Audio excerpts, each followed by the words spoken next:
बैठे हैं ऊँग रहे हैं सिर्फ। तुम्हारा परमेश्वर ऊँगता नहीं है, ऊँगता भी नहीं है, सोचो सोता भी नहीं है। तुम्हारे पाँव को कहता कभी टलने नहीं देगा।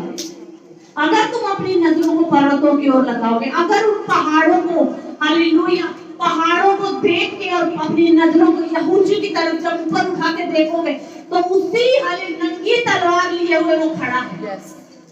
और आपके सारे कामों को, हालेलुया, सारे कामों को करने की वो क्षमता रखता है। उसने आपको कहा कि आप बैठ जाओ, तुम लोग बैठ जाओ, लड़ने वाला कौन हो? युद्ध तुम्हारा कौन लड़ेगा? मैं लड़ूंगा, मैं युद्ध लड़ने वाला हूँ। मैं तुम्हारे युद्ध को, अपने मन को कच्चा मत करो, अपने आप को डराओ मत, डरो मत। मैं तुम्हारे सारे युद्धों को, और जीत किसकी? मैं तुम्हें जयवंत करने वाला परमेश्वर। कहता तुम जयवंत से भी बढ़ के जयवंत हो। कहता मैं तुम्हें जयवंत करने वाला परमेश्वर, जयवंत से भी बढ़ के हो तुम। हालेलुया, क्योंकि तुम्हें मैंने वो अधिकार दिया है राजा और रानी का। तुम मेरे बेटे बेटियां हो।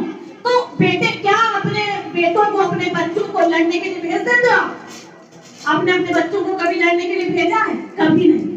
आप कभी अपने बच्चों को किसी से लड़ने के लिए नहीं भेजते, कभी नहीं भेजते, चाहे तुम्हारे पास हिम्मत है या नहीं है, चाहे तुम उठ पा रहे हो या नहीं उठ पा रहे हो। लेकिन जब कोई लड़ाई होगी, जब कुछ ऐसी बात हो जाएगी, कुछ ऐसी दिक्कत वाली, अपने बच्चों को तुम पीछे करके भेजते हो और आप आगे जाके लड़ाई करने के लिए चले जाते हो। हालेलुया, आप जाते हो आगे करने के लिए। उसी प्रकार परमेश्वर है। परमेश्वर कहता मैं तुम्हारे लिए युद्ध लड़ने के लिए तैयार हूँ, मैं तुम्हारा युद्ध कर रहा हूँ, तुम्हें कहता कुछ करना ही नहीं पड़ेगा। मैं जब तुम्हारे पीछे, जब आप सोचना मैं एक बच्चा हूँ और परमेश्वर मेरे साथ है, मैं परमेश्वर की बेटी हूँ या बेटा हूँ, परमेश्वर मेरे साथ है,